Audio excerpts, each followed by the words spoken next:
Two friends just made a podcast. Two good friends just made a podcast. Two friends just made a podcast. It's called Culture Bucket. Two friends just made a podcast. Two good friends just made a podcast. Two friends just made a podcast. Culture Bucket, Georgia and Alex. Hi everyone and welcome back to Culture Bucket, the universe's greatest and best and most favourite podcast in the world, where two good, great best friends talk all things pop culture forever and ever and ever and ever and ever. This week we are doing a classic Culture Catch-up episode talking about the various things we have been absorbing over the past week, and it is a pretty big week in pop culture the week we're recording this, so it's going to be explosive and pink, and that'll be good to talk about.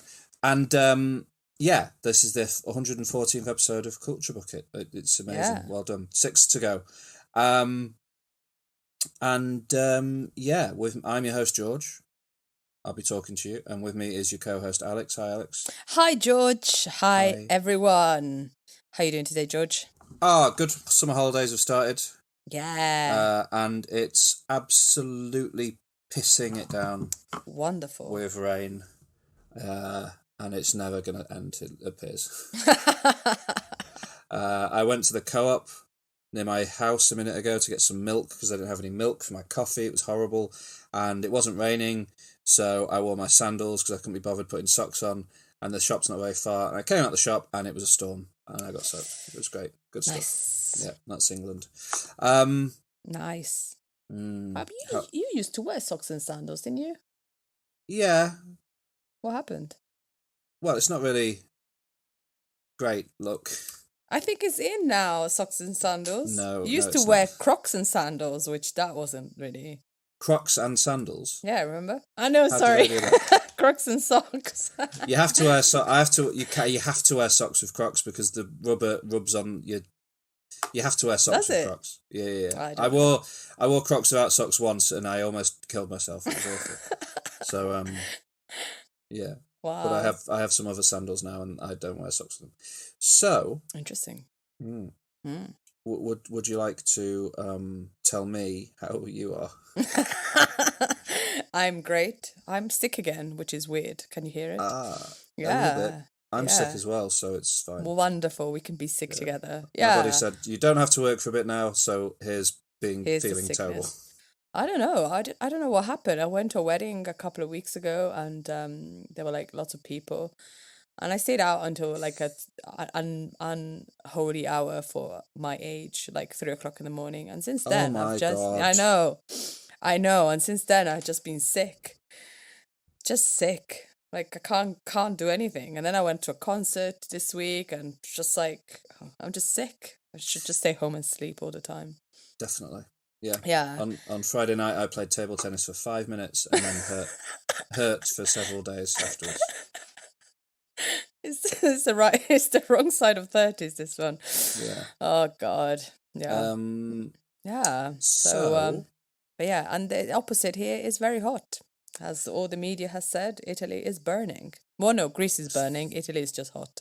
Yeah, well, Greece is further south, in it, so yeah, nearer to the equator, which is moving north. So, what a great place we live in. Yeah. Let's discuss popular culture. Yes, but before that. Oh, of course. Can you please rate us, review us, tell people about us? The show notes for this episode and every episode contain a link to our link tree. And on that link tree, you can discover links to all of our social media pages, such as Instagram, which has wonderful artwork from Alex all the time, and some Letterboxd reviews and other movie things from me. And you can find links to various other places, including my Letterboxd page, and a place to buy us a coffee. And if you'd like to support us at all, that'd be great. And yeah, go and do that, and then review us on all the places you can: Apple Podcasts, Google, etc., Spotify. And tell your friends about us and get people listening. We appreciate it every time we get a new download and a new listener, and it would be lovely to hear some feedback. So please do that. And now it's time for Culture Catch-Up. Go. This is Culture Catch-Up time. This is where we talk about what we've watched, what we've read, what we've listened to, and probably some other stuff. Culture Catch-Up time. Yeah, I'm starting this week. Yes, go. So, very exciting week. I managed to go to the cinema twice. Wow. What?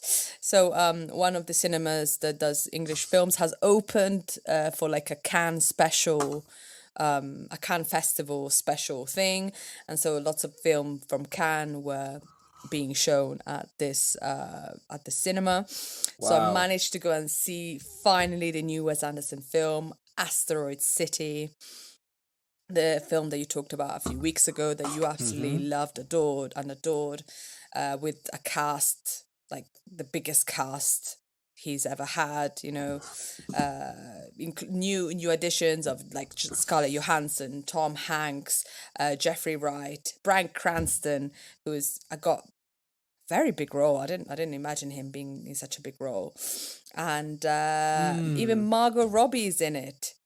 Margot Robbie, like for like 3 seconds, but you know, yeah.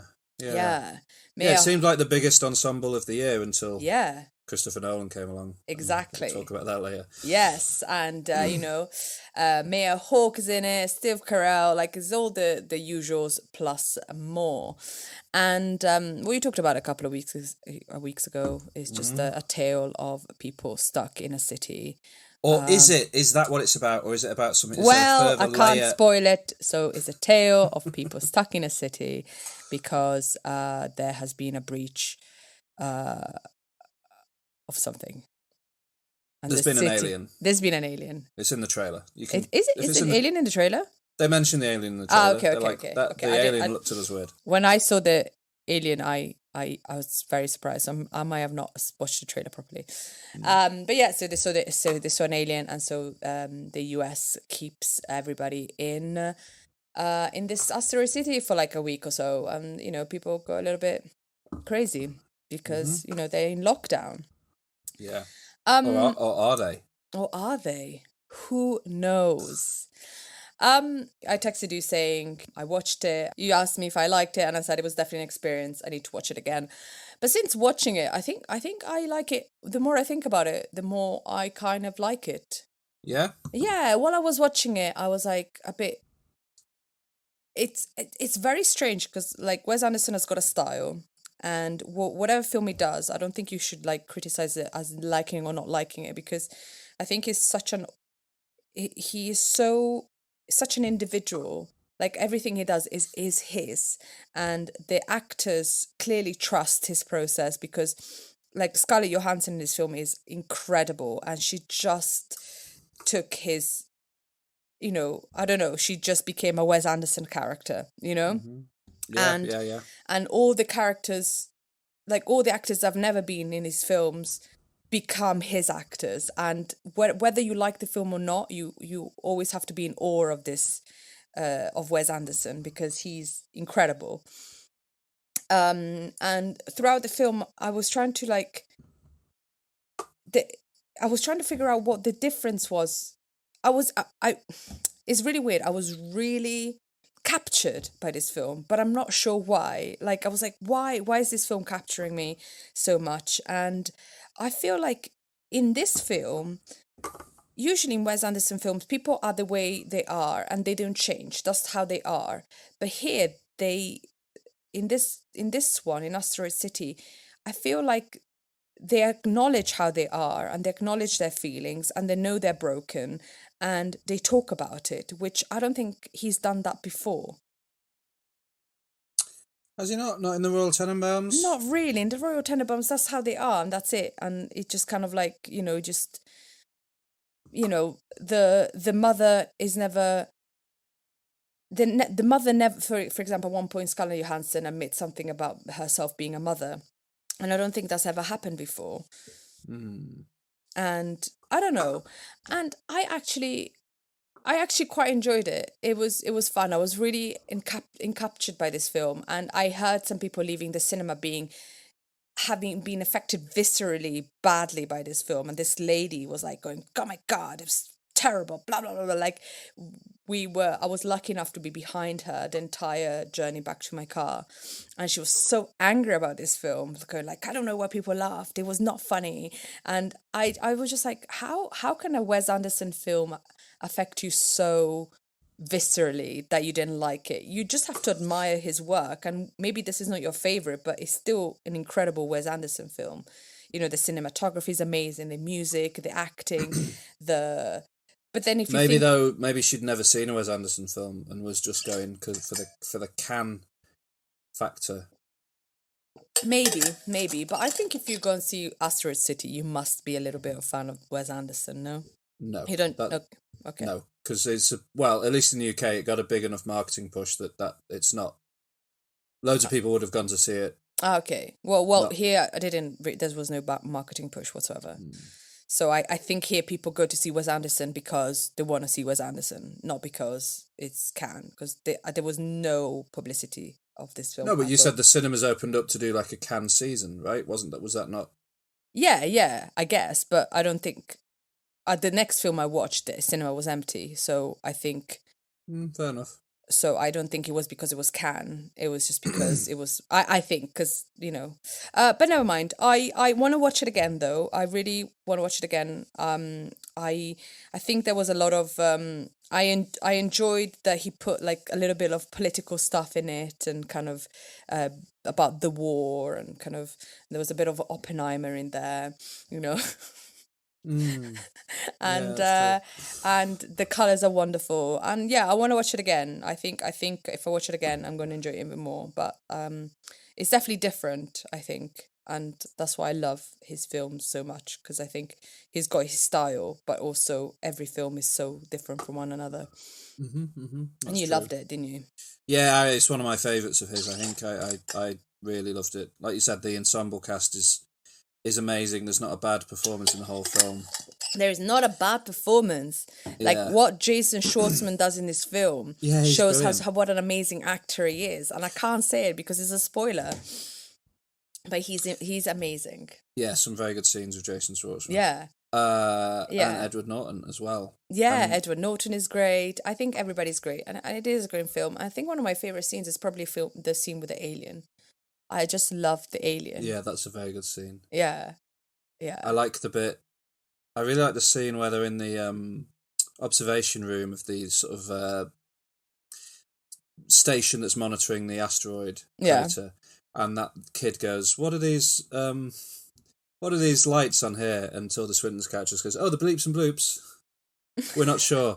And he goes, "Could it be a date?" And she just goes, "We think it's a date." Like his dialogue is just so quick and snappy and funny and witty. Yeah, I loved it. I really, really loved it. And I really like the actor that plays Jason Schwartzman's son. Yeah, I think that whole crew of Jake young actors are really good. Great casting. Like it does look like Jason Schwartzman's son. And I was like, is he? Has he got children? Is that the right age? And Maya Hawke is great in it. Oh yeah. I really loved her character, and I've only seen Maya Hawke in Stranger Things and that silly film. What was it called? Can't remember. And so it was nice to see her here and be a little bit out of her box. Yeah. Yeah, that's true. She was very good in it. Yeah. Isn't she? She's in Once Upon a Time in Hollywood briefly. Is she? Yeah, she plays one of the. Doesn't she play the cultist that leaves before they attack at the end? Oh, I don't. What? I don't remember. Yeah, I'm pretty sure she does. Let's check. Okay. The silly film I was mentioning is not the film that we liked, which is Do Revenge, because that's great. But it's a film that I watched, Mainstream. Oh yeah, with Andrew Garfield. Yeah. She was in Once Upon a Time in Hollywood as a flower child. So yeah, you're right. Yeah, she's not in it much, but she's she's Yeah. there. Cool. Okay, so what else have you seen? And the next film I went to see is the new Hirokazu Koreeda film. Didn't you just wait? Isn't that Broker? No, Broker he did it last year. This year he did Monster, a film called Monster. He's back in Japan, one of my favorite directors. I think I've seen most of his films, apart from the first few ones, which I need to watch. And it's about a mother is a single mother notices some strange things going on with her son, and she thinks there's something going on in the school, and she demands the school to give her answers about what is happening and why her child is acting the way he is.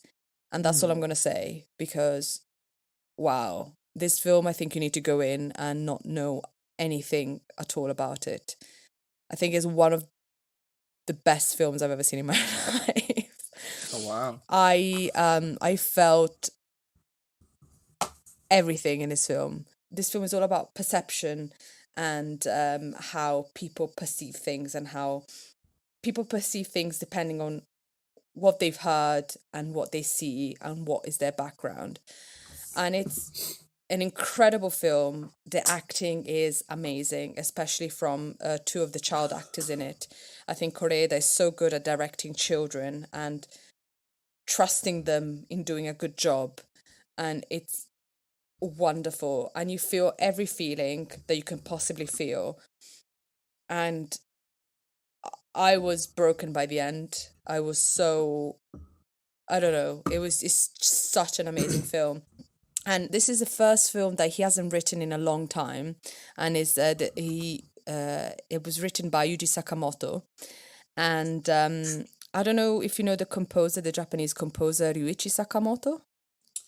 The name rings a bell. He did the soundtrack for Merry Christmas. Wait. Mr. Lawrence. Yes. Oh yeah. I know him. Dun, dun, dun, dun, dun. Da, da, da, da, da, da, da, da, da. I think that's the Merry Christmas, Mr. Lawrence, isn't it? Ryuichi Sakamoto unfortunately has passed away from cancer, and Koreeda knew that he was gonna die, and he asked him to compose the soundtrack of this film. And the soundtrack plus the writing of Yuji Sakamoto plus the direction of Hirokazu Koreeda makes this film just incredible. And at the end, as a tribute to Ryuichi Sakamoto, which has not been able to see this film, and it just makes the film more heartbreaking. And it's just, you go in the film not really knowing what's going to happen. Well, you go in the film thinking that what's going to happen, there's something happening in a school, but there is so much more to that, and it's incredible.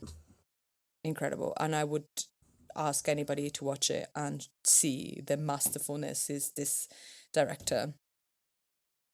Yeah. Cool. Wow. That's a big rave review. Yeah, I loved it. Loved it. And the acting, like I said before, is amazing. Sakurando is the mother. She's amazing. Eita Nagayama, he's one of the teachers, Hori Sensei. And he's incredible in it. And everybody else is amazing. So I think it's definitely a film to watch. And it was at Cannes, and it was, I think he won some awards. Nice. Yeah, he tends to be pretty popular at Cannes, doesn't he? Yeah. It's a film that after I watched it, I immediately wanted to watch it again. Wow. Because I was just like, I need to see it again. I need to understand everything. I want to see every clue, every sign. Very good. Maybe I can't say one of my favorites because Koreeda has made so many films and they're so different one from the other, but it's definitely at the top.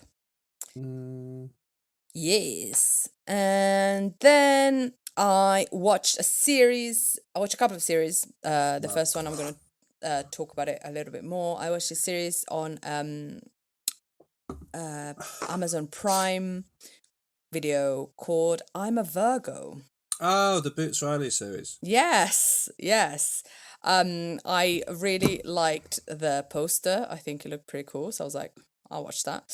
Yeah. And is this very strange series about this giant baby who becomes a 13 feet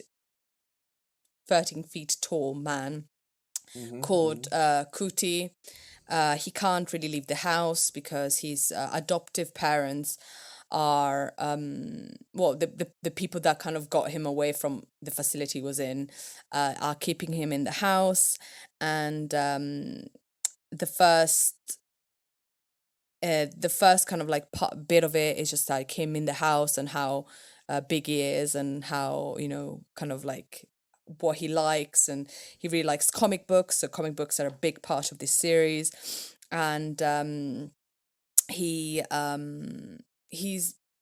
raised in secret in this house, and but one day he kind of, you know, he's 19 and he wants to start going out, and he kind of looks at the neighborhood through these kind of goggles, and one day he decides that he wants to go out, even if his adoptive parents think it's not a good idea. And when he goes out, he meets some local kids, and and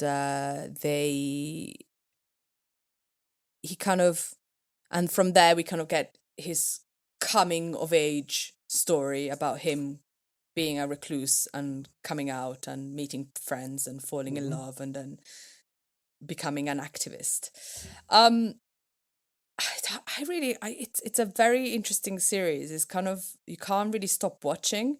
It's only like the entire 7 episodes, about 3 hours and 20 minutes, so it's kind of like a long film, and it's got lots of like comic book kind of and cartoon themes in it, and it's got a villain, and it's kind of it's kind of like in a real but not real world, so you don't really know if everybody's got superpowers or not. Why is this?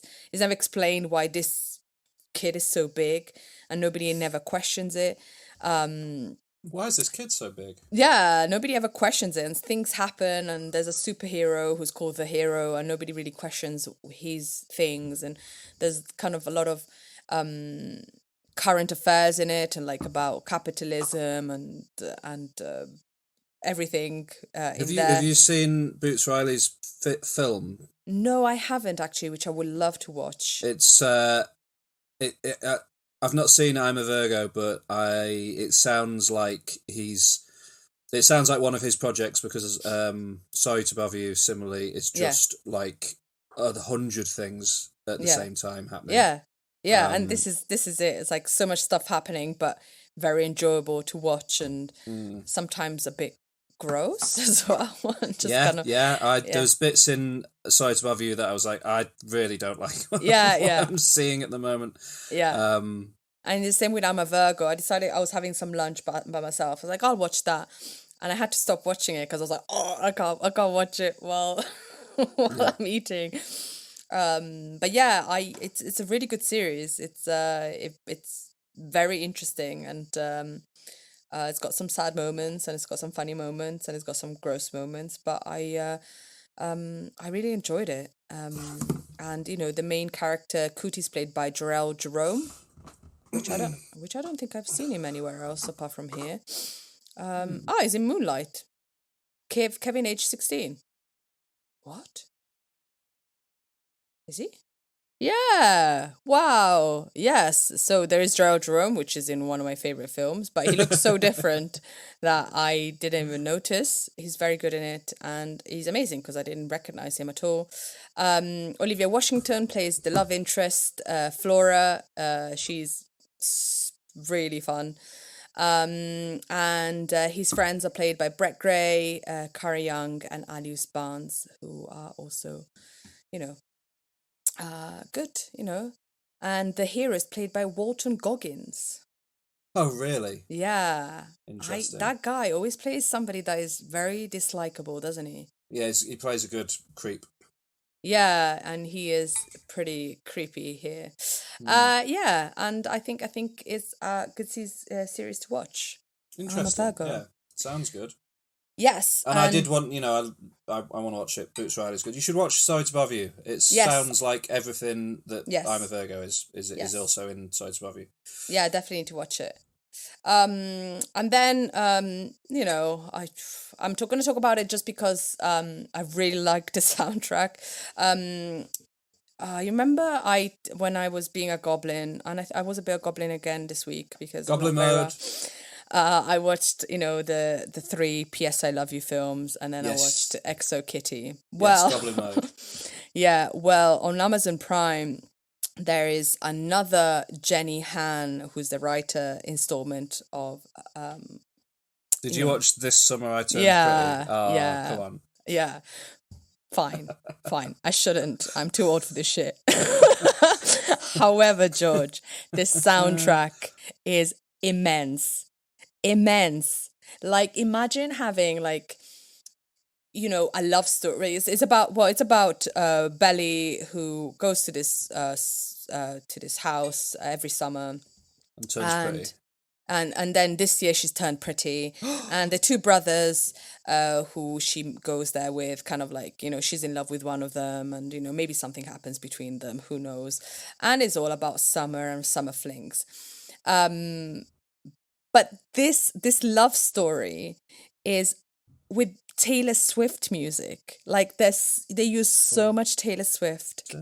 It's a love triangle story, and it's Jenny Han, so it's all about teenagers doing things.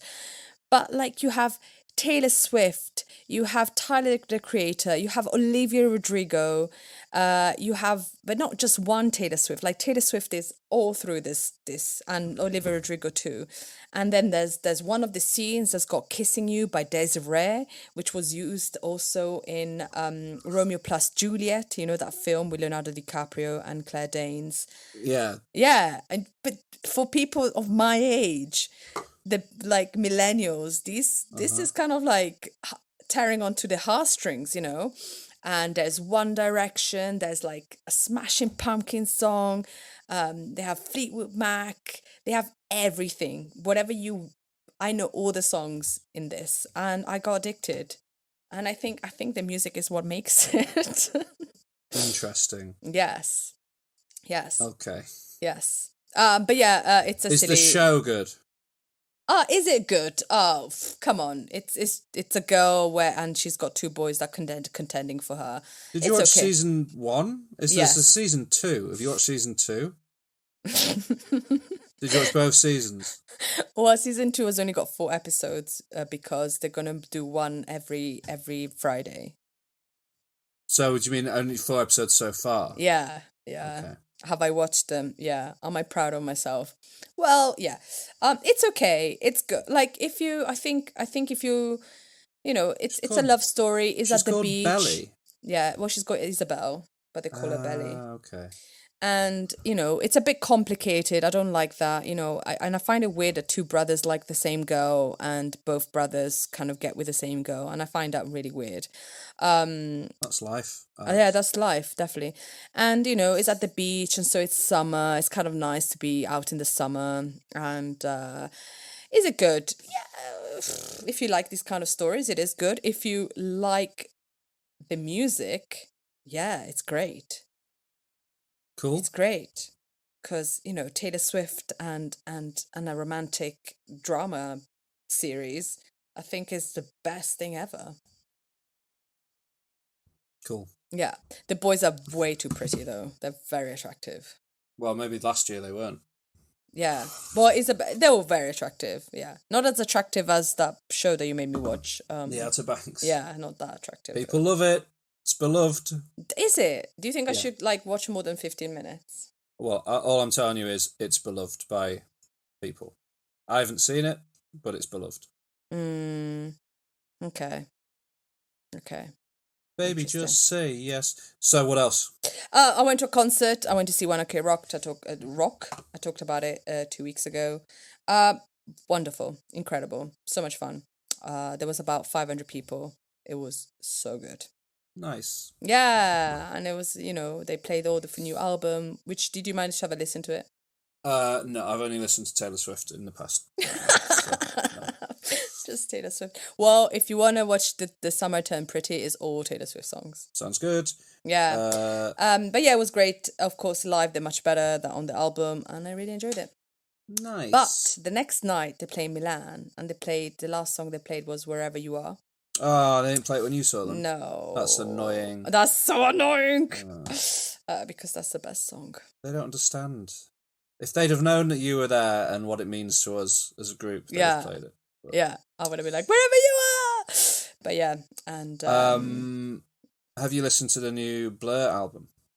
What? What? No, I didn't know it was out. Yeah, it came out on Friday. Oh, well, you didn't text me. You need to text me these things. Well, I haven't listened to it. Oh, okay. But have you listened to the single? No. Oh, well, maybe we should do MyTube and listen to the single in a bit, because it's pretty good. But enough about me. You've got exciting stuff today. You've got you're like you follow the cultural phenomenon this week. Yeah, I've done the meme this week. Yes. But before we get to that, I'll talk about some other stuff. Okay. Including having watched 3 episodes of the sweet, sweet, sweet heroine that is season 2 of The Bear. What? Is it out? It's out here. Baby! Came out on Wednesday. Are you crazy? Don't talk to me. Don't talk to me about it. Don't talk to me about it. What are you talking about? Is it out?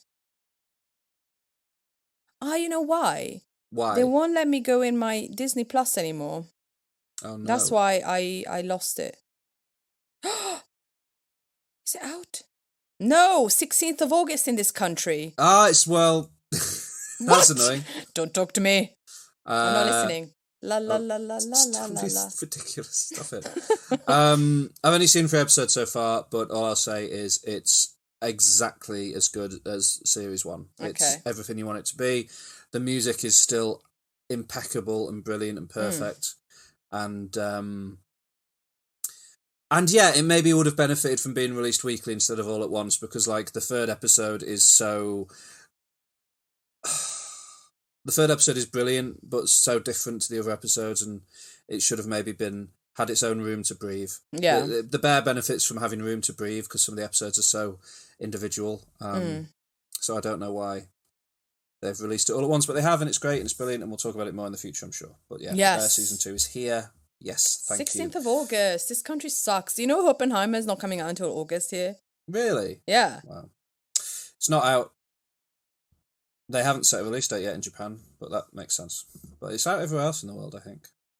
Yeah, I think Japan, I don't know, did it? I don't know.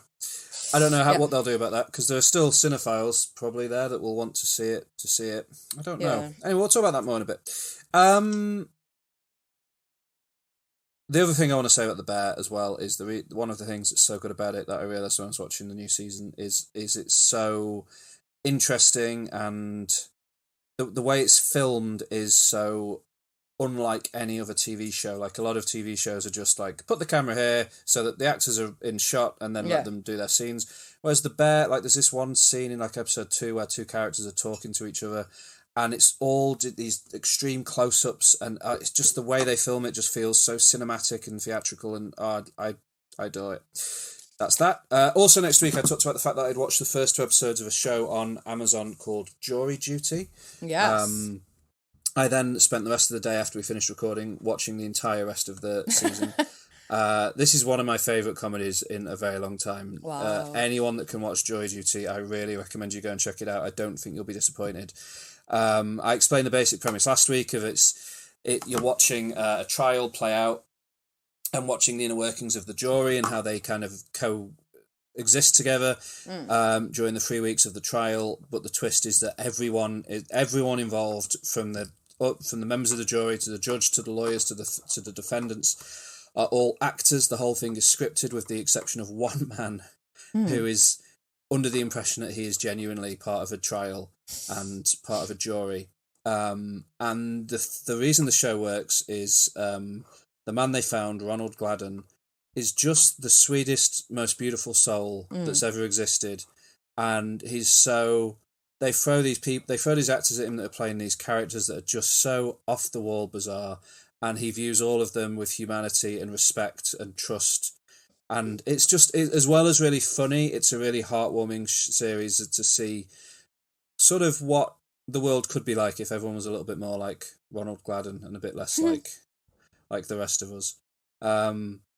And yeah, it's also so funny. Like James Marsden is in it playing himself and doing a really like vain Hollywood version of himself, reading a script during the jury trials and stuff, and practicing lines and pretending to go into character and do method acting and stuff. Just generally behaving like a diva, and it's just so funny. And yeah. And I've even like, this is how much I like it, on Amazon as well as an extra. They've done cast commentaries for the whole season, so I've been rewatching all the episodes with like the cast talking over it, and Ronald is on those commentaries talking about his experiences and what he was thinking when he thought all this stuff was real, and giving some insight into that. And it's so wonderful and good, and we're lucky to have it. So I recommend people watch Jury Duty. It's fantastic. I've also listened a lot this week to the re-release of Speak Now, Taylor Swift's third album. Have you been listening to that? I listened to it last week. Yeah. It's really good. I really, really like it, and the fact that she wrote all the songs herself to prove that she could. Yeah. Is pretty impressive, because like, it's not as much in the wheelhouse of what I enjoy as the others immediately. It's a bit more country tinged, and I'm a bit less into sort of country music. But after a few listens, the individual songs start jumping out, and you learn to kind of anticipate the twists and turns that the album takes, and it's great. I really like it. So I'd recommend people go and listen to that. I'll just talk about one more movie before we get to the big ones. There's a film that just came out on Netflix called They Cloned Tyrone. Have you heard of this? Oh, yeah, I really wanted to watch it. Yeah, so They Cloned Tyrone is a movie. It actually really reminded me while I was watching it of Boots Riley's, what's it called? Sorry to Bother You. Sorry to Bother You. It's directed by Jewel Taylor, and screenplays by Jewel Taylor and Tony Rettenmeier, and it stars Jamie Foxx as a pimp called Slick Charles, John Boyega as a drug dealer called Fontaine, and Tiana Paris as a sex worker called Yo-Yo. 3 characters that could be considered quite cliche, stereotypical representations of black people in America, but the movie reveals itself pretty quickly to that's sort of the point of the film, is exploring that and why that might be, and diving down a extreme rabbit hole of conspiracy theories regarding why these people exist and why they are the way they are, why they behave the way they do. And I don't want to really, it's a bit like Monster that you were talking about. I don't really want to say much more about the plot beyond the title. They Cloned Tyrone has its own implications that you can draw from, but beyond that, the twists and turns of the story are the reason to watch the film, along with the fantastic, like Tiana Paris we're going to see her in the Marvels as Monica Rambeau pretty soon. She's so different in this to how she is in the Marvel movies you might have seen her in, but she's really, really good in it. John Boyega plays a very stoic, stern, serious character, which he does pretty well. But then the standout is Jamie Foxx as Slick Charles, who is just sort of embodying all of blaxploitation cinema within one character. And over the course of the movie, he's really good in this. And Jamie Foxx has had in recent months, he's had a really severe health scare that it's not really been clear, and it's none of our business what it is, what's been wrong. But it seems like he's on the recovery, which is wonderful to hear, because he's one of those actors that I would never think to name as one of my favourite actors, but he does turn up in stuff and put in such good performances. And what's so good about him is that he will meet the tone and theme and atmosphere of any movie he's given. Like in this film, he is so outrageous and ridiculous. But in a movie like, say, Collateral, he's in Is he in Collateral? He's in Collateral, isn't he? The Tom Cruise movie? That's Jamie Foxx. I have not seen Collateral. Collateral's a very good film. Is it Jamie Foxx? Yeah, it's Jamie Foxx. Collateral's a much more grounded movie, and he plays a much more grounded character, and he's a real chameleon of an actor, Jamie Foxx. And I really enjoyed They Cloned Tyrone. I don't want to say too much more about it without spoiling it, but I'd recommend people go and check it out on Netflix. It's pretty widely available as a result of being on there. And then of course the big two. It's the big weekend. Ooh. Everyone's been anticipating it all year. Yeah. Barbenheimer Barbenheimer. Oppenheimer, whatever you want to, however you want to mash these two very disparate and different things together into one Leviathan. So Oppenheimer, Christopher Nolan's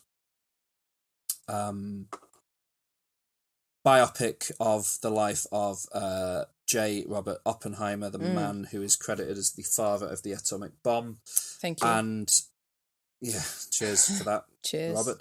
And Barbie, Greta Gerwig's adaptation of the famous toy were both released in July 21st, broadly worldwide, not everywhere, we've learned. Nope. But in a lot of in I guess, yeah, a lot of places, resulting in, on July 21st, the same day, resulting in the internet deciding that day was to be christened Barbenheimer. And I think both movie studios will be pleased with the results of the unexpected marketing boost that gave it, because I think Barbie just had the best opening day gross in America of all of 2023. But Oppenheimer has had the best opening day for an R-rated movie since the pandemic began. So they're both films are outperforming expectations despite being released in competition with each other. But they represent such different markets that it's fine. But of course, being a lunatic, I did both on the same day. Yeah. In the same cinema, pretty close together. And the big choice is, what do you watch first? Well, Oppenheimer, of course. But then the meme is Barbenheimer, so the meme would imply that you should watch but you should Barbie, watch something. Yeah, but and then Oppenheimer. which one did you do?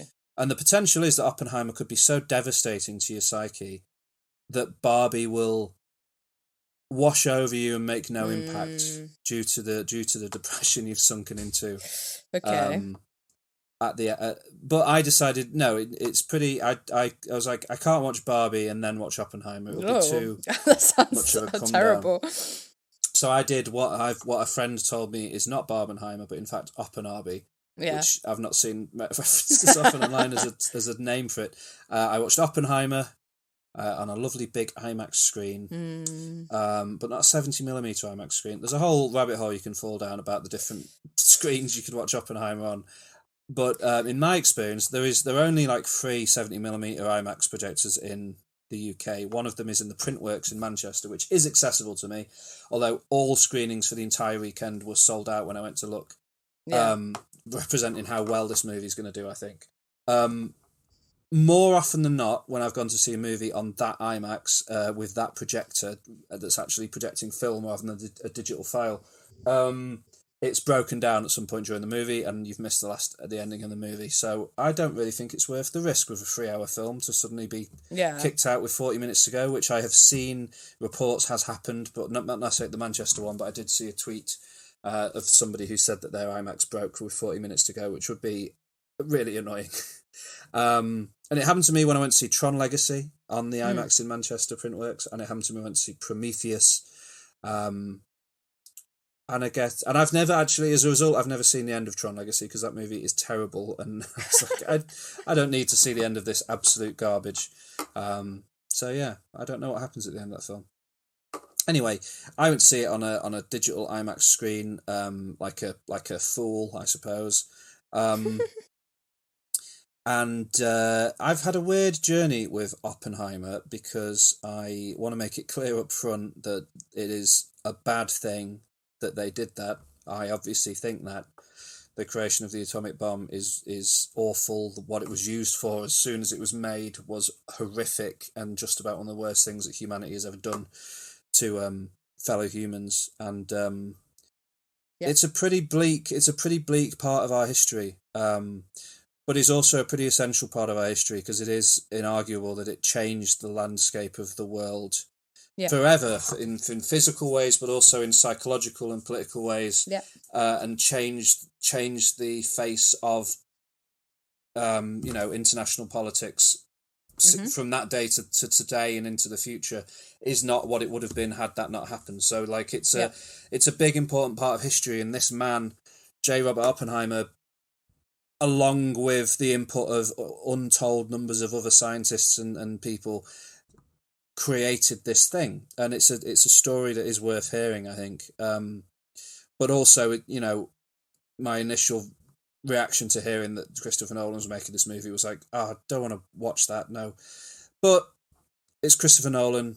This guy has made some of the greatest films ever to hit cinema. He makes movies that are worth seeing in a cinema on as big a screen as possible. Memento.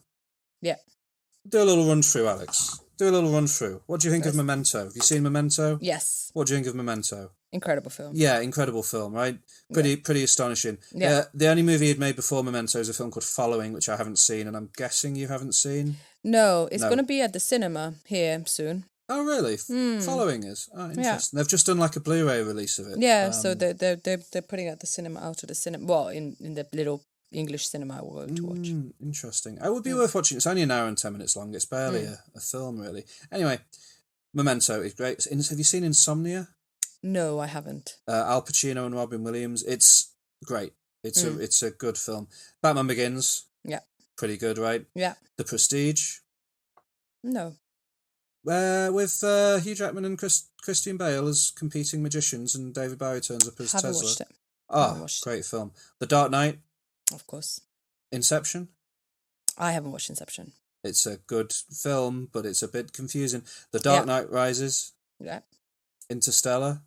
No. Dunkirk. Yes. What did you think of Dunkirk? I like Dunkirk. Yeah, it's a good film. Well, liked. I watched Dunkirk. It was it was good. It was yeah. Yeah, it's probably similar to Oppenheimer. It's a hard one to be like. Yeah. Yeah, but yeah. Tenet. Did you see Tenet? No. Tenet's probably his least liked movie, but I really liked Tenet. It's his Gonzo take on a Bond movie with time travel. So that as a filmography, that's pretty impressive. He's not made a genuinely bad film ever. He's made movies that maybe some people don't like because they don't work for them, but I don't think you can look at a single movie of his and say it's bad. Although some people might say Tenet, but I don't know. I go to bat for Tenet. I like it. So now we come to Oppenheimer. 3 hours long, filmed entirely on massive IMAX cameras, no CGI. Everything you see in the movie is created practically, as he's wont to do. He was given a pretty huge budget, $100 million, which for a superhero movie isn't very much. For a historical drama about the life of Oppenheimer is quite a lot of money. And he used every penny of it. You can see it on screen. It's hard to really... So the movie... It's easy to think of the movie as being, it's going to be the story of the atomic bomb and how it was created. But it isn't. It's the story of the life of Robert Oppenheimer, which is more interesting than I realised. He did obviously do this one thing where he was involved in the Manhattan Project at Los Alamos, and he did the Trinity test and helped to develop the bomb. But once that had happened, that so many more things happened to him throughout his life that the movie investigates. There was a whole, he started to try to take control of America's nuclear policy following the creation of the bomb, as he had helped to make it. And, he apparently very famously told President Truman, this is depicted in the movie, that he felt like he had blood on his hands after the bomb was obviously used in Japan. Of course he did. Yeah, and the president basically said, basically didn't give him any time for that and was like, no, you don't, shut up, get out of here. Like he was given pretty short shrift by the president, who was sort of like, they don't care that you made it, they care that I dropped it. But of course you would feel like that. And there's some, the movie doesn't spend too long focused on those events, but it does really, the time it does spend on those events is really harrowing, and the way that Nolan depicts the impact of knowing that has happened and that he is partly the cause of it on him and on the world is really quite devastating and impressive. And in terms of the cinema that you're watching and the filmmaking techniques on display, he's using everything he can to really impactfully make you feel what's happened there, and it's impressive. So yeah, it's a good film. Okay.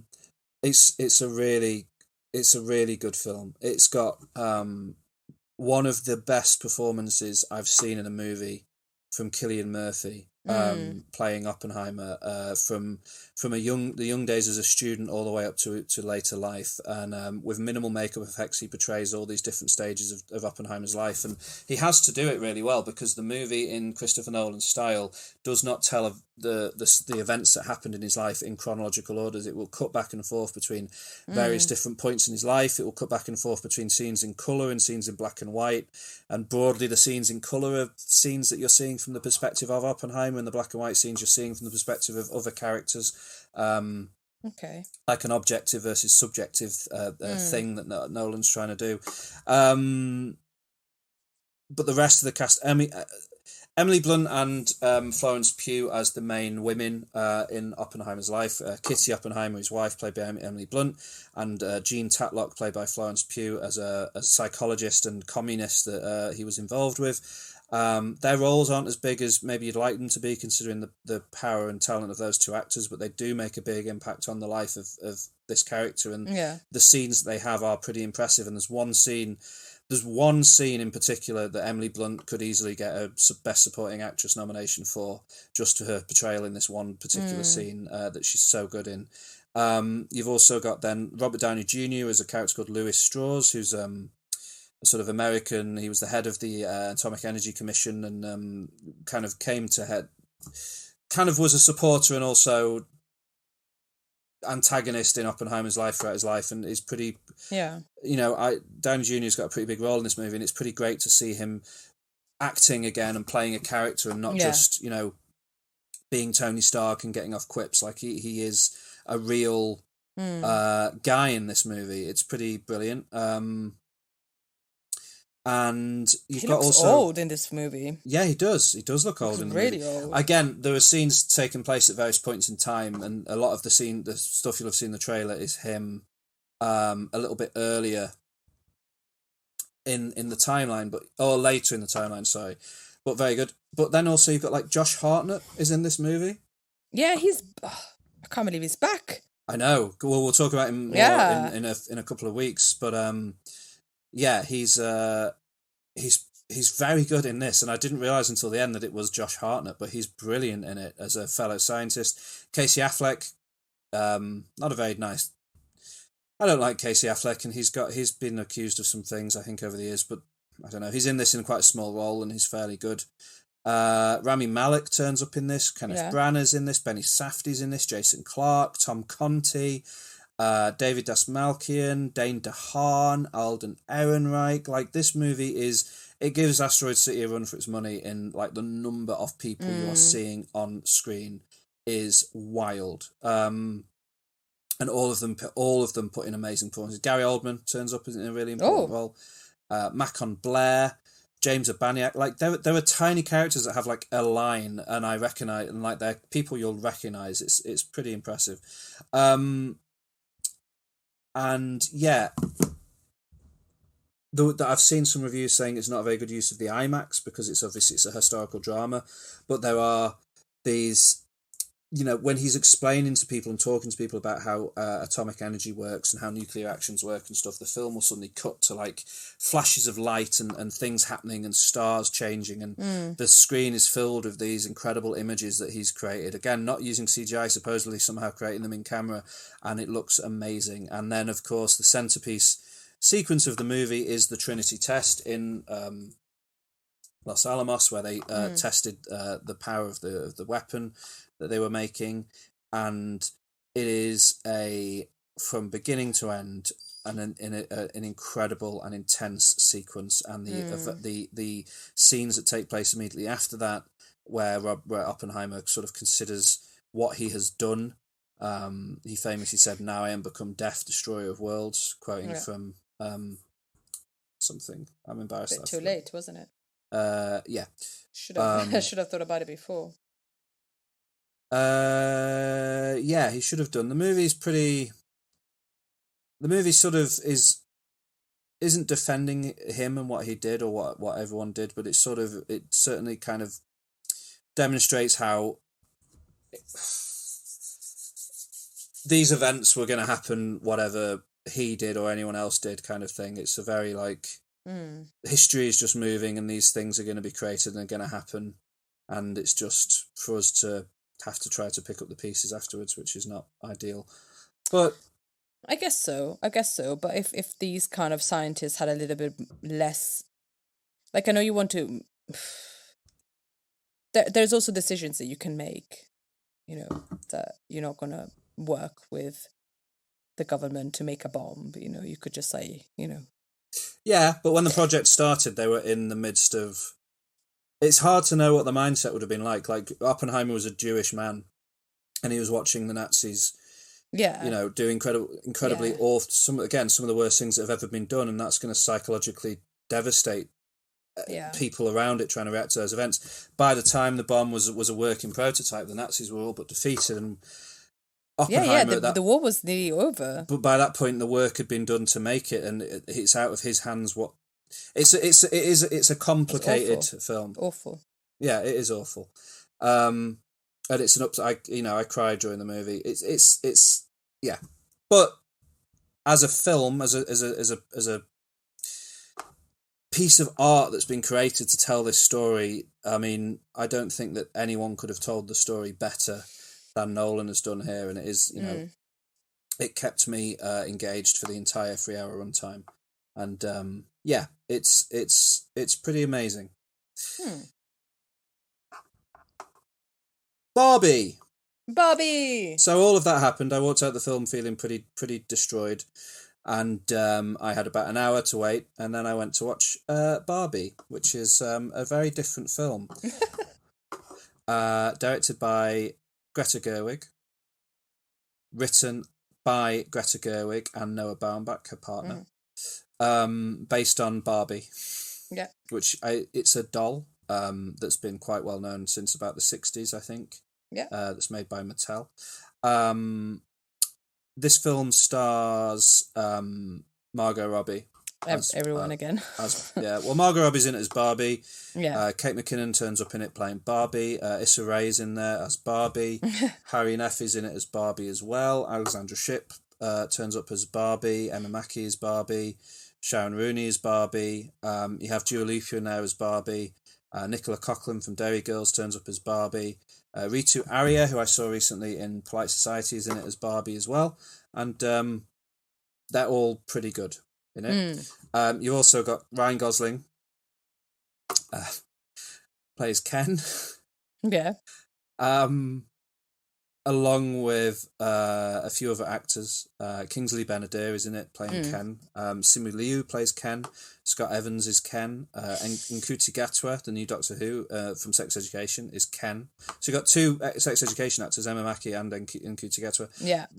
I don't want to spoil any. Actually, no. There's some fun cameos I won't spoil.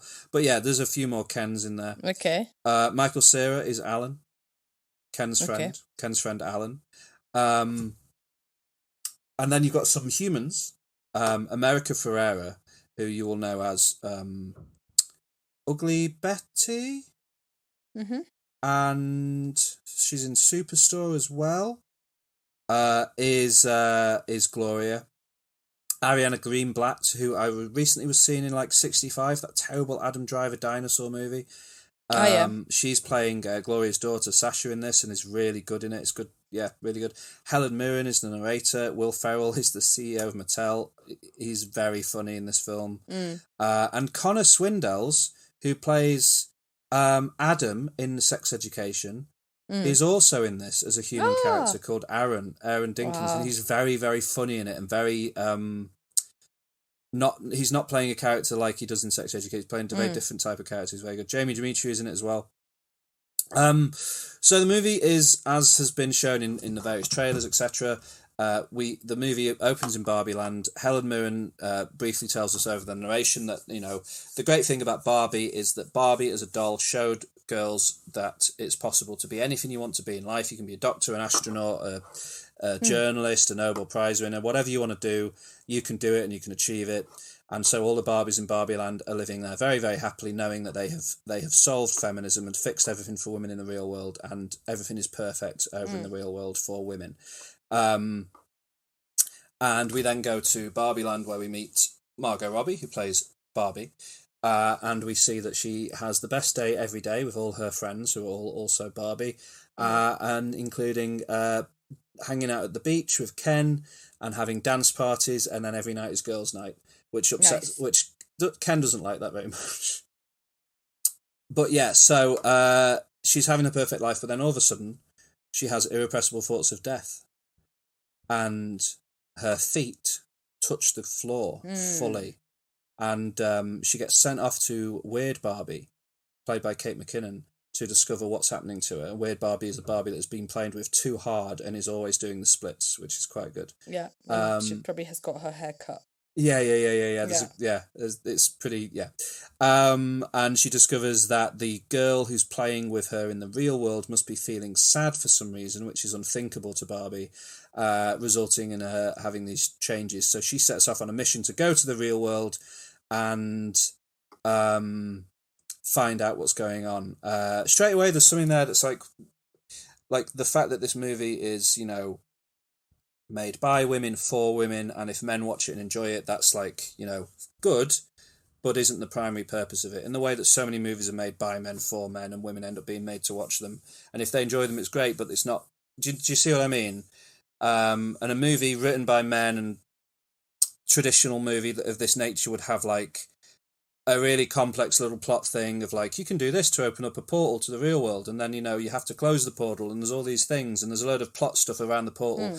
Whereas in this movie, because it's more concerned with stuff like character and motivation and you know, telling the story of these characters rather than the events that the characters are going through. It's just like, yeah, you just do this to go to the real world. You ride a snowmobile and then a camper van and then a bicycle and some rollerblades, and then you're in the real world. It's fine. And it's less worried about the mechanics of how things work, and more interested in how the things that are happening make the characters feel, which is great and something that you don't see often enough in movies. And I like that. And yeah, so Barbie with Ken ends up going to the real world, where Barbie discovers that maybe Barbies didn't solve feminism forever, especially when she goes to what she thinks is going to be a centre of female empowerment, which is a construction site at lunchtime, and instead discovers a load of men staring at her. And Ken, on the other hand, finds out about the patriarchy and ends up with his own thoughts and feelings about that. And yeah, I won't spoil any more of the plot, but that's sort of stuff from the trailer. It's pretty. When it started coming out, and all the reviews and the first impressions started coming out from the Cannes Film Festival, and people were saying, I don't know how they did it, how have they gotten away with it, etc., etc. There is definitely stuff in the movie that's like, it's pretty impressive that Mattel agreed to let them make this film with these specific gags and jokes in and stuff. And like, there's a joke that references, do you remember Promising Young Woman? There was somebody reviewed it and was like, you know, Margot Robbie would be better. Note to the filmmakers, Margot Robbie would have been a better casting choice for this. If you want some awful misogynistic thing, the movie has like a direct reference to that thing. Like it's a children's movie, but it's so much more than that. It has so many like little touches and things in it that point towards things that adults can enjoy, and there's definitely a few jokes in it that are going to result in some awkward questions being asked by children to their parents, but it is definitely I think it toes the line really well between being for children and being for everyone, and and enjoyable. It's surprisingly, I really, really loved it, and I was expecting to like it, but it was everything you hoped it would be in terms of like, I was laughing all the way through the film. The performances are amazing. Like Ryan Gosling, people were saying, oh, you should get Oscar nominated. And like, in the way that Melissa McCarthy received an Oscar nomination for Bridesmaids years ago, in terms of like just doing an absolutely flawless comedic performance. Yeah. Ryan Gosling is astonishing in the movie. Every second he's on screen, he is saying or doing something funny. Like when he discovers what it means to be a man, he spends most of the rest of the movie wearing a mink coat that Sylvester Stallone famously wore in a photograph. It's very, very good. But Margot Robbie isn't the comic relief character, so she's not being as funny in it all the time and stuff, but she is giving a really nuanced, interesting, amazing performance as Barbie, and it's incredible that they have managed to take this doll with everything that is good and bad about that doll and what that doll can represent in both positive and negative lights towards young girls, and have crafted a character that encompasses all of that and has to react to all of that as it is learned throughout the movie. And the way that nobody else could have done that role as well as Margot Robbie does. She's incredible in it because she's committed fully to making the best possible version of this doll movie that can be made. And it's a testament to allowing filmmakers and actors and everyone involved to just do what they know is going to make the best film, and they have made the best film. It's really fantastic, and again, it is doing incredibly well. And so often movies that skew feminine and skew towards female markets can sometimes come out and they don't do so well. Yeah. For this movie to have come out and seemingly be so successful and so immediately beloved, and other than by a few hateful idiots, is wonderful, and I'm really, really pleased that it's been so successful so quickly, and it's a testament to the work that everyone is doing behind the scenes, I think. So well done to the Barbie movie. Yeah. It's phenomenal, and as a result, one of the best days at the cinema I've had ever. Like, I got to see two pretty much masterpieces in one day, and it was an emotional roller coaster, but. Are you glad that you did Oppenheimer before Barbie? Yeah. I think that was the way to do it. Oppenheimer and then Barbie. And yeah, Oppenheimer is Oppenheimer is so good. And I'm so surprised that I like a movie about something that I really didn't want to like a movie about. But he really does treat that whole thing with the right level of nuance and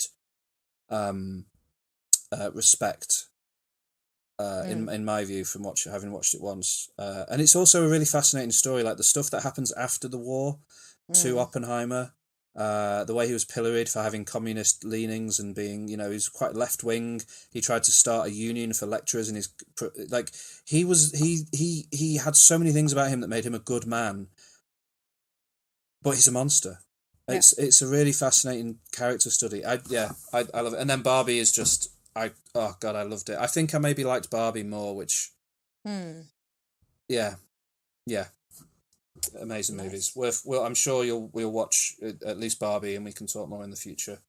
I hopefully I can go and see it next week, because I was going to go and see it. Actually, they put it at the cinema, this English cinema, yesterday, but it was sold out. So I'm sorry. I could have watched it. Oppenheimer was crazy. Oppenheimer is doing very well in England. The screenings for that are like so, because I'm seeing it again today.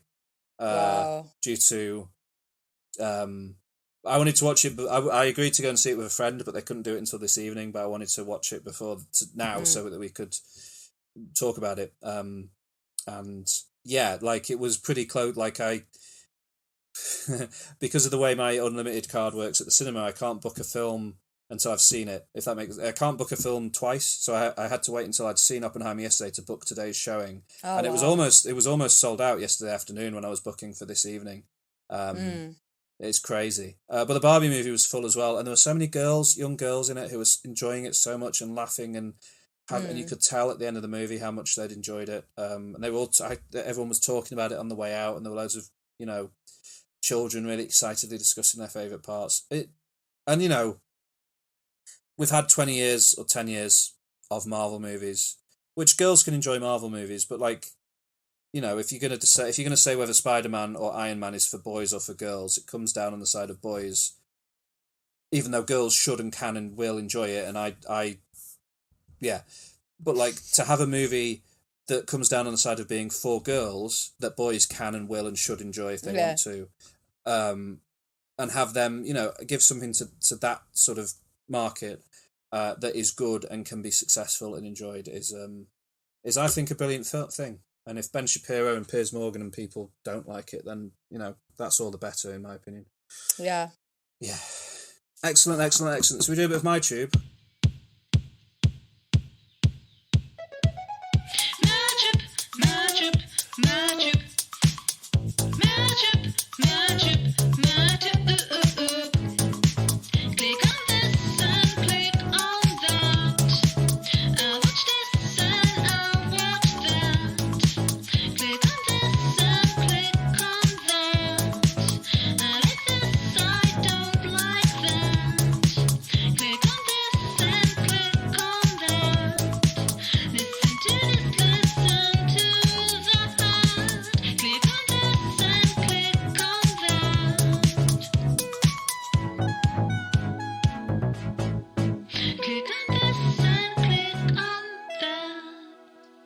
So what I've got for you here is the lead single from the new Blur album, The Ballad of Darren.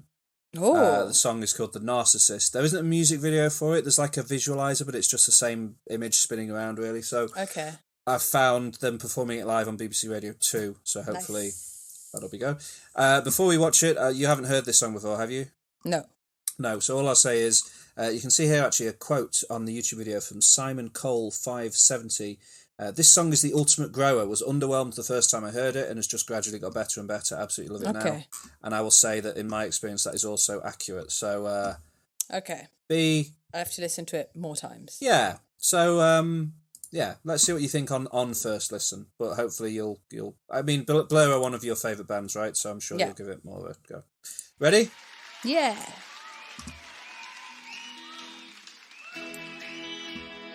Oh, hi guys.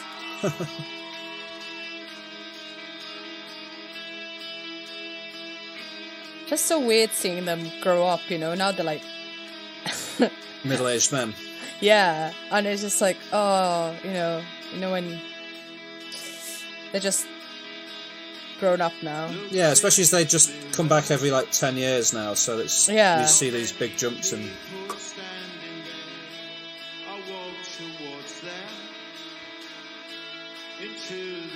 Yeah.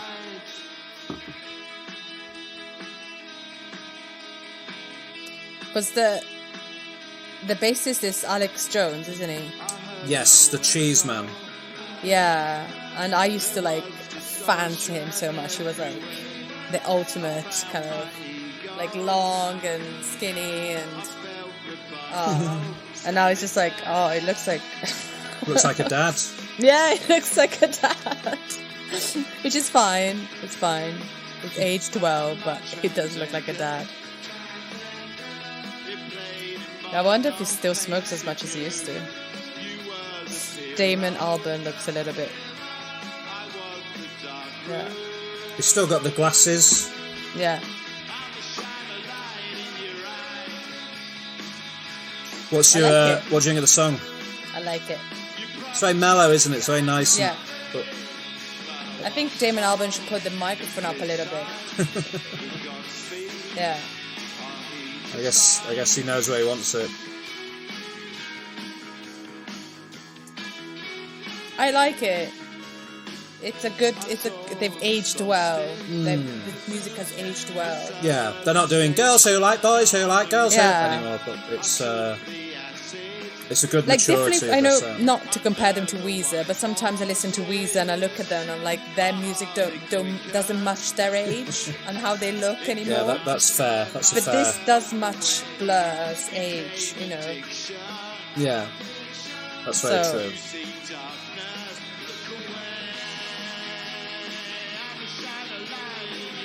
Look at him. Oh, he's so sweaty. Yeah, and they'll have these dad boards as well. Yeah. Oh. But they all have kept, apart from the drummer, they all have kept a good head of hair. Yeah. The drummer looks older than the rest of them, but I don't know if that's just because he's always been the odd one out, really. Yeah. Yeah.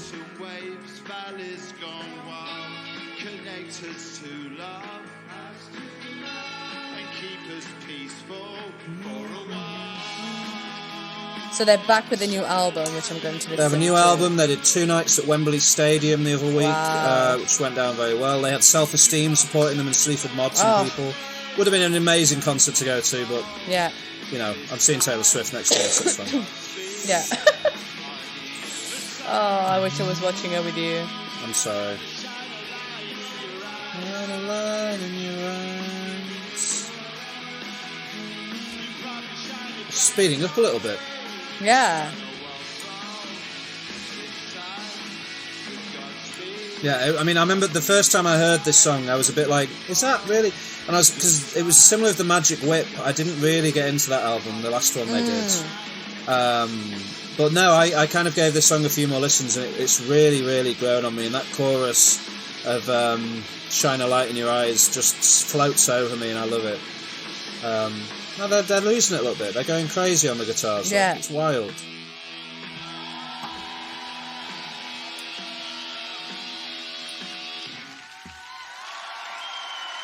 Nice. There we go. Thank you very much. Blood. You're welcome, Damon. Next one. Next up. Nandor, Fodor, and the Talking Mongoose. Nandor, Fodor, and the Talking Mongoose. There's so many O's in that. Yeah, this is a movie starring Simon Pegg. Oh. Coming out, I don't know, soon? Never? Yeah. Who knows? With the strike, apparently loads of movies are going to start getting pushed back because the actors can't promote them. Okay. They could just do what A24 have done and agree to all the terms that the union have asked for. So A24 are just now continuing to make films because they've done the right thing and just given what the unions have asked for. But all the other bigger studios as part of the AMPTP haven't done that because they're selfish, greedy fools. Yeah. And that might mean that Dune Part 2 is going to be pushed back to next year, which is awful. Yeah. But if they need to do... Well, no, they shouldn't. Yeah. No, just release the movie and give... When it's meant to come out and give, you know, the unions what they want and pay people a fair amount and not respect workers, you awful cretins. Anyway, this is Nandor, Fodor and the Talking Mongoose, based on a true story of a family who believed that they were haunted by a talking mongoose called Jeff. This is a real event in the history of cryptozoology and paranormal investigation. Fascinating. Yeah, that has been made into a movie here. I don't really know what to make of this. I'm not sure if this looks like a good film or not. I think it might be a bad film, but it's an interesting tale in history. So see what you think. Are you ready? Yes. Oh, Nandor, Fodor and the Talking Although this is going to push your ability to accept accents. Okay. I am not a skeptic. Or silly voices. So we have Simon Pegg. Farmhouse claim a talking mongoose lives in their barn. Creature's name is Jeff. Is that Minnie Driver? It is, and that's Christopher Lloyd. Wow. Yeah, an interesting cast. Okay. I haven't seen Minnie Driver in a long time. No. She's great, though. Did you observe this creature? No. I did hear it. What kind of accent is Simon Pegg trying to do? I don't know. Dutch, maybe? Okay. Is the creature here? Well, or just a weird voice. Let me look. I see. So they're looking for the mongoose. Nandor Fodor was a British and American man. He was born in Hungary. I don't know. So he's trying to make like a mixed accent. I think so. Yeah. Okay. Everybody on this island has their Jeff story. Tell me yours. You and I both know there ain't no Jeff.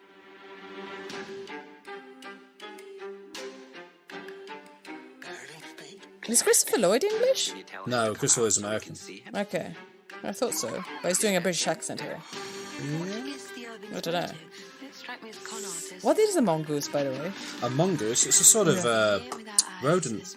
Okay. These people are lying. I think he exists. I'm certain of it. Just show yourself. I mean you no harm. Please.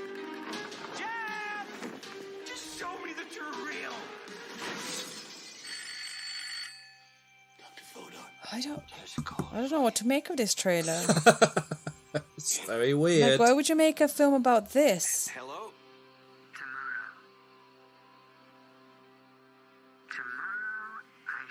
Ah, that's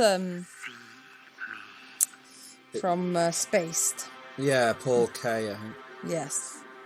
Nandor, Fodor, and the Talking Mongoose. I don't know. Yeah. What do you think of it? I don't really know. I really like weird old stories of odd paranormal investigations. But it looks like it's quite low budget. Yeah. And maybe they've blown all their money on getting Simon Pegg and Minnie Driver and Christopher Lloyd in there.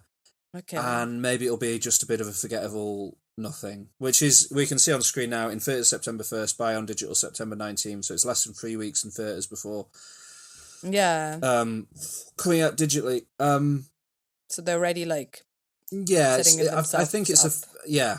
And when Simon Pegg stars in a movie that isn't directed by Edgar Wright, more often than not, it's not great. But it's interesting. We'll see. Anyway, I've got 2 other trailers for you. What are you talking about? Mission Impossible. You love Mission Impossible. He's not the star of Mission Impossible, is he? Okay. I mean, when he's the star, when he's the on the poster, the guy. Okay. Right? Yeah. When was the last time that he was the star of his own film? All the time, but you've not seen any of the movies because they're bad and they go straight to digital video and stuff. Yeah, so has he done something recently? Yeah. Let me get his filmography up for you briefly, and I'll just read out a few titles and the years that they came out, and you'll be surprised, I think. So we've got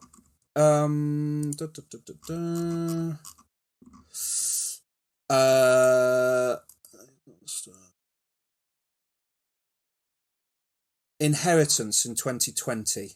Never heard of it. Nope. Lost Transmissions 2019.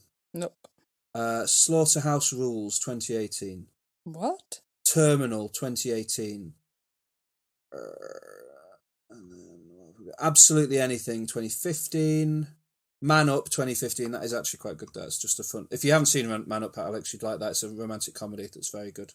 Okay. Kill Me 3 Times 2014. Hector and the Search for Happiness 2014. A Fantastic Fear of Everything 2012. So he regularly does these films that he stars in, and Burke and Hare 2010. So every year, every couple of years, he'll star in a movie, and it just they tend to not be great. He's better off with working with Nick Frost and Edgar Wright, or being part of an ensemble like in the Mission Impossible movies. Okay. Or Star Trek movies. He's good in those. Yeah. Anyway, I've got another trailer to show you for something that looks a little bit better. So you ready for the Holdovers? The Holdovers official trailer. You can see October 27. Bug-eyed Paul Giamatti there as the opening shot. Ready? Wow. Yes. So we know Paul Giamatti's in it. So is it a school? Oh, it looks very old school. It does. Set in a school. Boarding school? Boarding school. That's glaringly apparent. I can't fail this class. Oh, don't sell yourself short, Mr. Coates. I truly believe that you can. Okay, it looks like an all-boys school. Academy, students, faculty, and staff depart the campus for a 2-week winter break. But there are always an unfortunate few who have nowhere to go for the holidays. They're known as the So it's about a group of people left over the holidays in a boarding school. It's a very 90s trailer, with the voiceover. Definitely it is. I thought all the Nazis were hiding in Argentina. Stifle it, Tully. But I like Paul Giamatti. Yeah. Yourself in detention, sir. Being here with you is already one big detention. Son of a bitch, that's another detention. Do you think I want to be babysitting you? No, I was praying your mother would pick up the phone, or your father would arrive in a helicopter or a flying saucer. My father's dead. Oh. You don't tell a boy that's been left behind at Christmas that nobody wants him? What's wrong with you? There's nobody here, okay? You stay out of my way, and I'll stay out of yours. Oh, she's in The Idol, isn't she, that actress? Yes, I was thinking about that, and I need to ask you a question after we finish watching this trailer. Okay. I find the world So yeah. a bitter and complicated place. So it must be like a rich school, and some parents just don't want to take their kids home. Yeah, because rich parents sometimes don't care about their children. Yeah. History is not But simply poor a set Giamatti of does facts. care about the children. Well, maybe he'll discover that he does throughout the course of the film. Pornography is a lot Oh, easier to but he's a understand. teacher. He should care about the children. Well, yeah, but he's an old teacher, so... I'd like to propose a toast to my two unlikely companions. Are you trying to look down my shirt? No. Yes. You're gonna get me fired. This is your Rubicon. Do not cross the Rubicon. The Holdovers. Looks like fun. Yeah? Yeah. It looks like That's- fun, yeah. but also like it has some heart to it, I think, right? Yeah, I'm definitely. pretty interested to see it. Yes. What do you reckon? Before we watch the next trailer, Go on. Did you manage to finish the Idol? I Because did. I gave up because I couldn't be bothered. I did just finish The Idol. I watched the last episode of The Idol. And how was it? Awful. Because the last two episodes, because the last episode we talked about was when the episode with the hairbrush. Yes. Yeah, So I guess you there were watched the- two more after that. Was Yeah, that you watched two more. I just I couldn't even watch it. Ironically, I was just like, I can't be bothered. I don't care. It's awful. Is it? Yeah, I'll tell you the twist because who cares? I don't care. Skip ahead if you're bizarre and care about the Idol. She made that up about the hairbrush. Oh. Twist is she's the abuser the whole time. What? Somehow, yeah, it's been her all along. She's the one who's abusing the Weekend, not the other way around. Because women are evil, I guess. And the Weekend's just a poor little boy who doesn't understand that he's been dragged into her world and used. It's terrible. Wow. It's devastatingly awful. I hated it, and it was just bad film. That actress though, and I'm embarrassed that I don't know her name.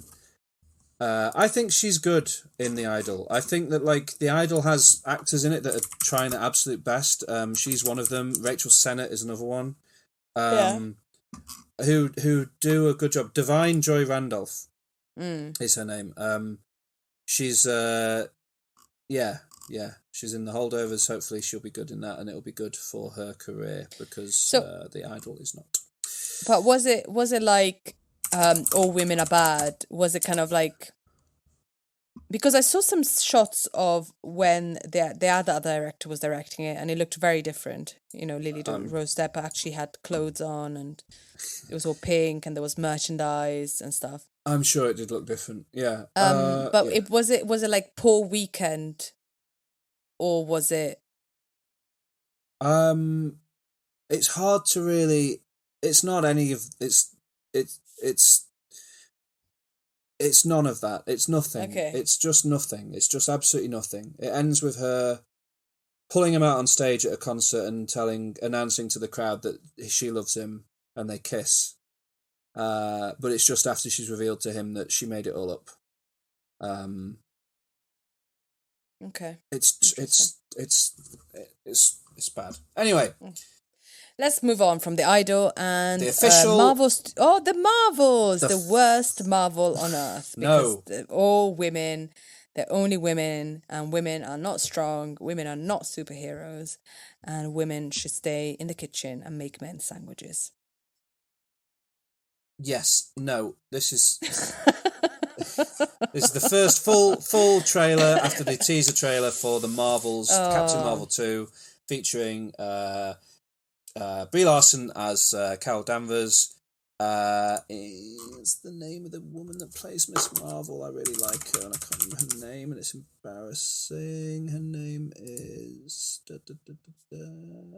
Iman Vellani as Miss Marvel Kamala Khan, and Tyrone Paris as Monica Rambeau, who I talked recently about in They Clones Tyrone, which is very good in. This is the Marvels. You ready to watch the trailer? Yeah, I'm excited. So we're in space. Brie Larson as Captain Marvel. Yeah. Wonderful. Nick Fury. Oh, by the way, hang on. What?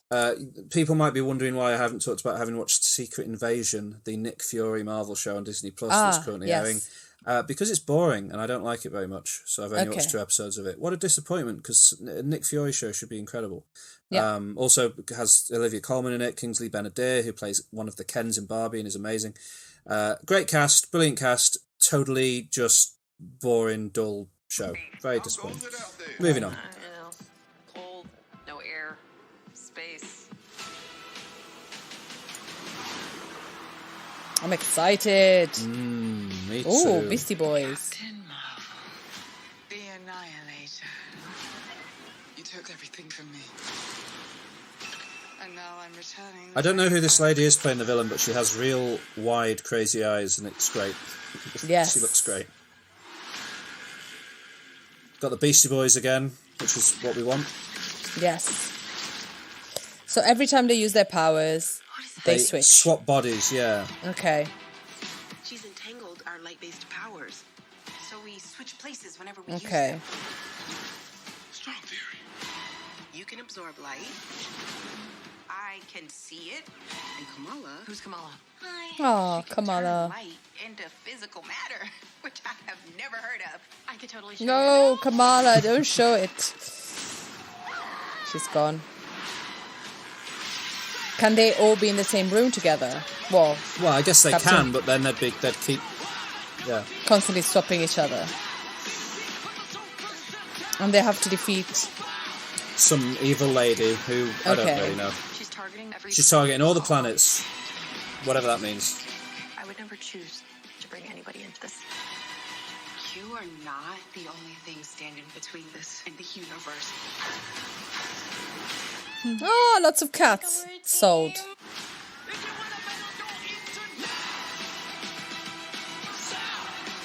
Higher. Further. Faster. Oh, and they're going to work together with their different powers and be a freaking wonderful. Oh, I love that cat. I can't. Can you? I got it. Oh, I'm excited. I I'm think it's gonna be excited. great. I think it looks brilliant. I'm really... looks very good. I'm so hyped for that, Yes. for that film. Especially after... It's been a weird year for Marvel. Secret Invasion, not great. Ant-Man and the Wasp: Quantumania. I enjoyed it at the time, but in the weeks and months since, and especially with the revelations about Jonathan Majors and his personal life, tough to... Yeah. Guardians of the Galaxy Volume 3, though, very good, and hopefully the Marvels will be very good. Lovely stuff. Okay, so that brings us to the end, pretty much, of this Culture Catch-Up episode. Would you like to recommend anything to anyone to watch? I would recommend to watch the new Hirokazu Koreeda film Monster. Of course. And I'm a Virgo on Amazon Prime Video. And the summer I turned pretty good. If you like Taylor Swift and you like music that we like, George, you will enjoy that show. Good. So that's Monster and The Summer I Turned Pretty for Alex. And I'm gonna take the base route this week and say Oppenheimer and Barbie are my recommendations. Go and do an Barbie and Barbenheimer, whatever you want to do. It'll be boss. And yeah, that brings us to the end of episode 114, and we have an interesting run of episodes coming up for you. We're taking broadly a bit of a break for the summer, as we're going to actually see each other in real life, etc. So exciting. So I have less time to record, but what we are going to leave you with is a full mini-series on the latest season of Black Mirror, season 6. So we're going to give you episodes 115 through 119 of the podcast will be little mini episodes reviewing each episode of Black Mirror season 6, and they will come out one a week throughout the month of August into September, and we'll return to you with full episodes then, talking about things like season 2 of The Bear and stuff. So that will be really exciting. Join us next week as we discuss Joan is Awful, the first episode of The Bear season 6. The Bear? Black Mirror. The first episode of Black Mirror season 6. Oh, something crazy has happened. I can't say the Black Mirror anymore. I have to say The Bear. It's like an episode of Black Mirror. Wow. Every time you want to say Black Mirror, you say The Bear. Yeah. It's weird. It's very creepy and weird. Definitely. So, join us next time for that. Love you very much. It's been a pleasure to talk to you. Go and rate and review us and tell your friends about us and all that stuff. And we'll be back with you next week for Journey's Awful. Goodbye. Thank you. Love you. Bye. Bye. Bye.